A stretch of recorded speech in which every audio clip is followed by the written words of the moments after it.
Alright. Welcome everybody back to Lazy Actors channel. Today I wanted to give you guys a really cool resource. It's called Tekken Bot.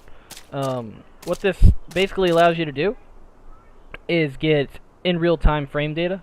How it works is it reads the memory of Tekken, so it's not doing anything to alter your game. It's just reading your memory. I mean, your computer itself, you could go to your command prompt and read the memory of Tekken if you wanted to. What this does is translate it into the frame data of the game. So it's like Cheat Engine, right? So Cheat Engine is a tool that reads the memory of a game and then alters that. And the difference between these two is this only displays what you're looking for and doesn't have any way to alter that data. So it's completely legal, completely safe. No one's had a problem with it. And Tekken doesn't even have a cheat protection thing in it. Not that we'd actually need one because it's Tekken. So how do we use it? Well, there's two ways to use it. The most obvious way, and the one you're probably going to be interested in right away, is when you pick up a character, or even if you've been playing your character. So for us, a lot of us like to do King. You can come in and you can do every one of King's moves and see what the frame data on those is, right? So with this knowledge, I know that my standing 4 leaves me at -1 frames. That's really good to know. The way it works, right, is every time you do a move, nobody went in and programmed the data of all the moves in this thing. It's reading the memory in real time. So if you need the data on, okay, what does my standing 4 do on block? You'll have to hit a block with it, right? What's it do on counter hit? Oh my god. What's it do on counter hit? So you'll have to do something with that, right? So I know my standing 4 leaves me at +7 on counter hit, -1 every other time. Really good information to know. And you'll take it and you'll just do all your moves against blocks, counter hits, and some whiffs. It's generally not, whiffs aren't as important, and that'll give you the data you're looking for. So how do you read it? All right, so on the left box there, right above my life bar, you see the number changing from +8 to 0 to +8 or -3 there.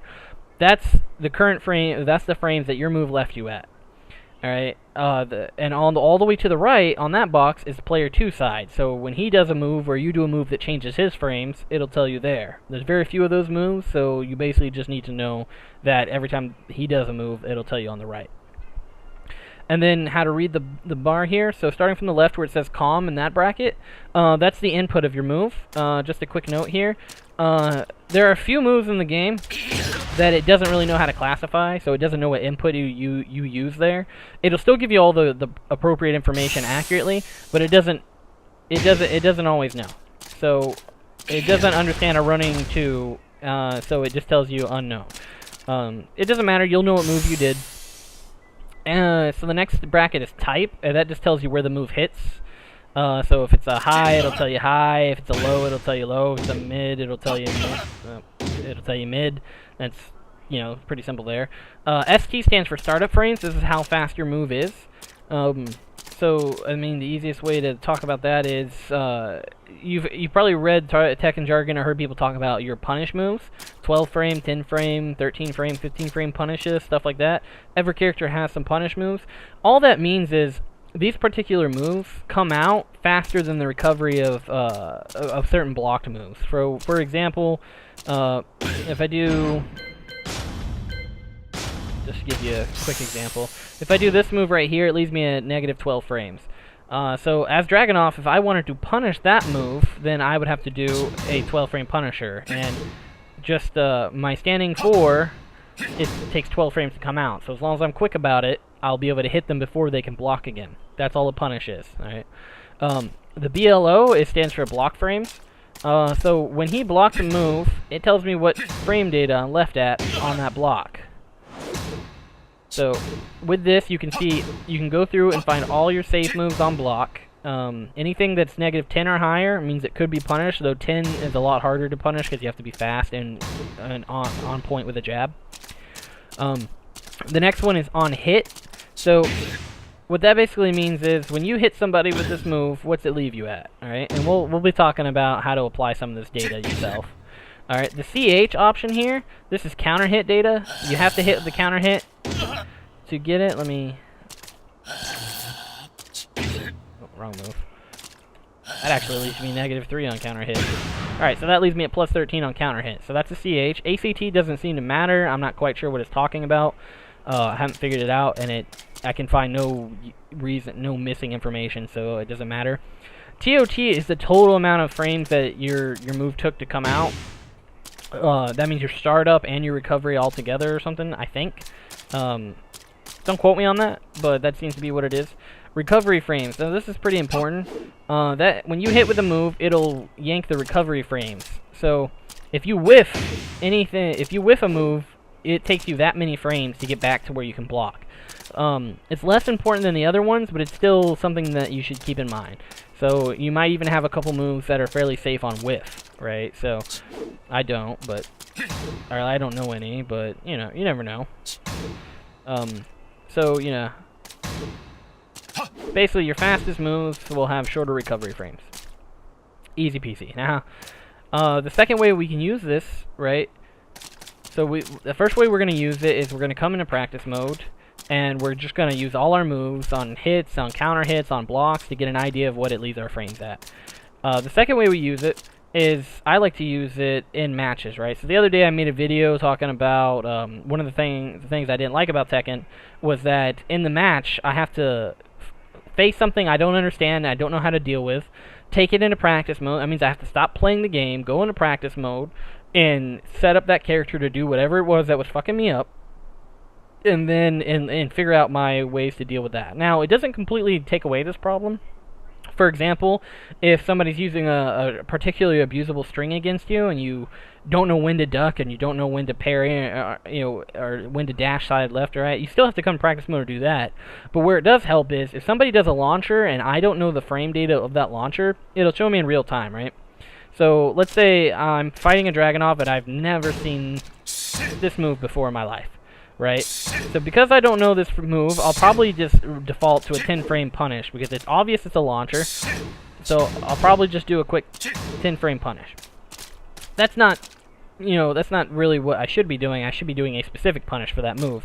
Now I know it's a 12-frame punish, because that's all I got with Dragunov, I'm pretty sure. My next fastest is, I think, a 14, which isn't going to punish that move. So I can see that in real time, as long as it doesn't get blocked. Or as long as I blocked it.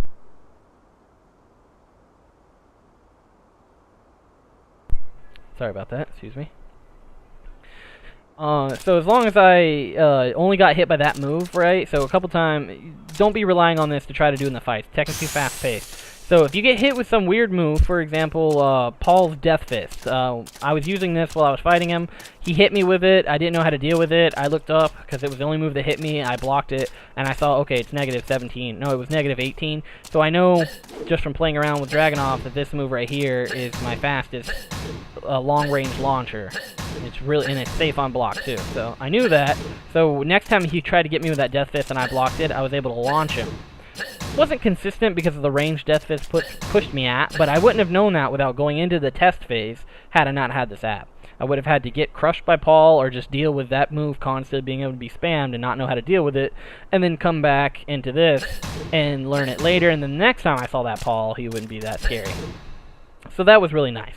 You won't help you with strings, like I said, but it will help on single hits that you block, as long as you just glance up and be like, okay, that's negative 12, I can punish it with this. So you gotta know your own punishes. So that's really important. That's the way I like to use it. So it allows me to play the game and learn. Alright, so how do we use the frame data that we gather? Alright, how is that applicable?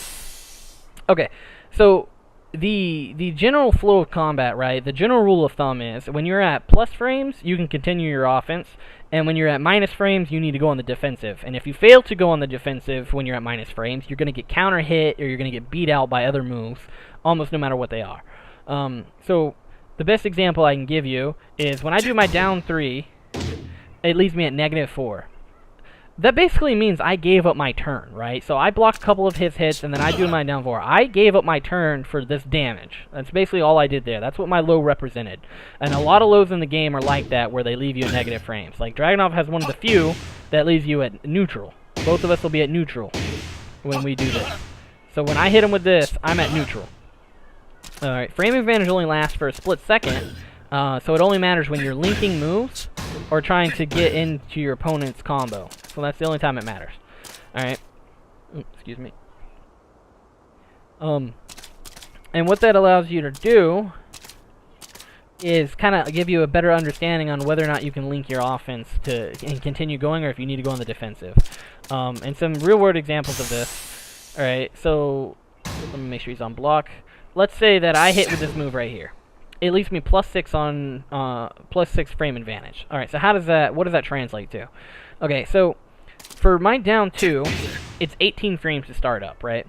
So knowing this, if I hit with this move, and then I immediately go into a down 2, it actually only took my move 12 frames to come out, right? So only a 12 frame move would beat out my move.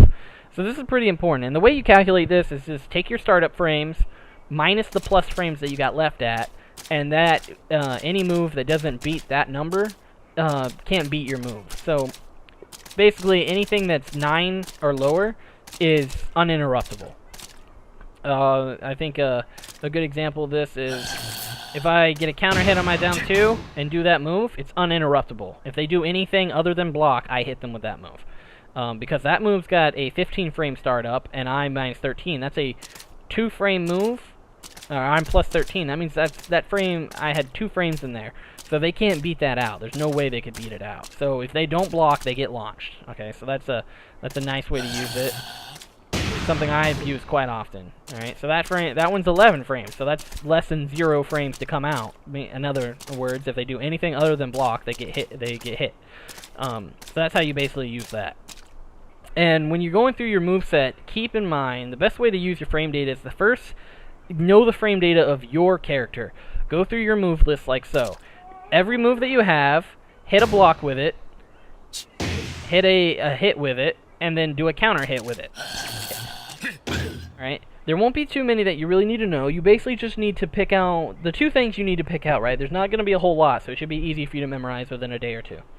Is pick out anything that you hit with block and leaves you at plus frames, and anything that you can't connect with that leaves you at negative frames. So, and the reason you want to know that is you'll know that when you do a certain move and you get a certain action, so let's, for example, my down 2 on counter hit gives me +13, meaning I can continue my offense. However, if I do my down 3, even on counter hit, it only leaves me at neutral, right? So I know that if I don't get a counter hit and I just connect with that, I need to go on the defensive. However, if I get a counter hit, I can potentially beat out anything with my 10 frame. Alright, so that's basically how you want to use that. It's pretty much that simple. You'll just line up everything that you have. You'll only have a few moves that on block leave you at plus frames. That's really important to know. And then you need to know on hit what leaves you at negative frames. And then everything else will leave you at some variation of positive frames or neutral. So, for example, let's see, what do I have one? That leaves me at +7. That leaves me at +14, but it launches, so it's kind of useless. My forward 3 leaves me at +2, so knowing this, I know that I can, if they try to do anything and I jab, I'll win. Or, I can do this, and then go into my 12 frame, which becomes a 10 frame. So if they try to do anything, then, it's a little risky because we both have 10 frames, so if they use a 10 frame, I don't know who would win in that scenario. I imagine it'd be them. But maybe because of hit stun, that wouldn't be true. And so forth. Alright, once you know everything that you have that leaves you at negative frames on hit, you'll know that, okay, if I hit with this move, I need to stop hitting because I'm done. I'm over. I gotta go defensive now. And if they don't do anything, or they hit something, your guard, you can go again. And then, when you know the things that leave you on plus frames, you'll know that when you hit with certain things, to string something else this fast or faster in that. For example, if I hit with this, or if I hit the guard of somebody with this move, so if I hit this, I know that anything that is 16 frames or faster will come out at jab level speed or faster. So that's really important to know. Meaning this right here turns my down 2 into a 12 frame move instead of an 18 frame move, because like I said, remember, minus your plus frame or minus your startup frames by your plus frames. It's that simple. Alright, then the next step is to go through all the characters that you fight, and you need to basically do the same thing. And like I said, you don't have to look for a whole lot. You need to look with any move that you hit with that leaves them at more than or more than minus 10 frames, meaning you can punish it with a move of yours. Or anything they hit with that leaves them at negative frames, so you'll know that, like, if a Dragunov comes up and does a down 3, it's your turn, right? You won't hesitate because you'll know there's no possible way he can beat out a jab or, you know, anything like that. In other words, if I do this and then I try to jab, my fastest move is going to be it's going to be 14 frames. So if I link on a 10 frame, it took it 14 frames or higher to come out. And then you just need to keep in mind any lows they have that can easily get through your guard that are going to leave them at plus frames. A lot of times, as new players, we try to focus on low parrying and blocking lows. But here's the thing about lows is, a lot of them, not all of them, but a lot of them trade your turn for direct damage, right? So, look, you're 14 damage. That's all you get with this low, right? That's all I'm achieving with this low. For 14 damage, I'm leaving my turn, right? So any mix-ups I wanted to use, any chance at baiting them into some kind of counter hit or a launch or a whiff punish, it's all gone because I use this move. Now, I mean, in some cases that's good. So as new players, when people use lows against us, we get flustered, we get frustrated, because we don't understand that a lot of the lows in the game, I mean, do I have a low that's not down 2? Well, there's that one. That it's gonna basically, let's see, even this move. So a lot of times we don't even have lows or most characters don't have lows or a whole lot of lows that leave them in neutral or higher in their frames. It always leaves them at negative frames, which gives you the frame advantage. So knowing this, as a general rule of thumb, you'll know that if somebody hits you with a low, it's your turn. You know, so keep that in mind. Now, it doesn't apply to every low. Like, for example, Dragunov down 2 leaves me at neutral, meaning it's nothing. If you go to jab me and I do this again, I'll win, because it's a crush move. So, I mean, so you just have to pick out those kind of moves. So, what lows in the game leave them at an advantage or back at neutral, right? So you'll know, all right? Other than that, you'll just be worrying about lows that you can easily punish. So keep that in mind. Basically, any low that does a move like that is basically you have to block it, right? So for a Snake Edge, it's a lot easier to block than, say, Devil Jin has a sweeper low, or Demolition Man, where it'll sweep you and launch you into a bit of a combo for guaranteed damage. I mean, that right there is kind of like a guess. You got to guess that one. But other than that, that's what you need to know. You need to know that if they use a generic low, does it leave them at plus frames or minus frames? And for the majority, it's always going to be minus frames, so it's actually not that hard. And knowing this, then you just need to worry about what moves do you block, leaving them at really bad negative frames, right? So if this gets blocked, it's a 12 frame. So what's your 12 frame punish? So as soon as you see this move and you block it, immediately queue up the 12 frame punish. Alright, that's basically how you use frame data to trade hits and make some sort of offense. And the flow of combat is all about frame advantage, passing it back and forth, and whoever gets more hits in before time runs out and the life bars go to 0 wins. I mean, when you break Tekken down to its basic core, that's what it is. It's passing frame advantage back and forth until somebody loses. That's basically all Tekken is. But when you don't know this, you get flustered because when you try to do this and then link a jab, because that seems like it would work, right? It seems like if I do 2 jabs, or if I do 2 jabs and then I try to go to a down 4, it seems like that would work. And for some characters it will, and most it won't, though, because those jabs probably left you at negative frames. So right there, that jab left me at negative 2 frames. So it adds 2 to my startup. So that turned me into a 19 for 14 damage. I'm risking 19 frames of vulnerability here, so they can beat me out with just a jab. So this generally just won't work. And that's all you really need to know. Now, if you guys want, I'll do an entire video on frame data, frame advantage, King's frame advantage, what moves give him frame advantage, but for the most part, you can use Tekken Bot right here. I'm going to put a link down in the description below. You can download the link, run it or set it up. There'll be a whole forum you can read about it. I'll have it linked in the description below, like I said. and start using it. Like, it's a good resource. You can even bring it into matches with you in case you encounter some kind of launcher or a single hit that you block and you don't know what its frame data is. So it'll allow you to at least continue that fight. Like I said though, it won't help you with strings, right? If you don't know these, if you don't know that, you don't know that's all high, that's a low and two highs, the frame data isn't going to help you with that, right? That low is still going to hit you, and if you don't know you can duck those highs, you're never going to punish this move. If you don't know that this is two highs and a mid, then you might duck it when you shouldn't.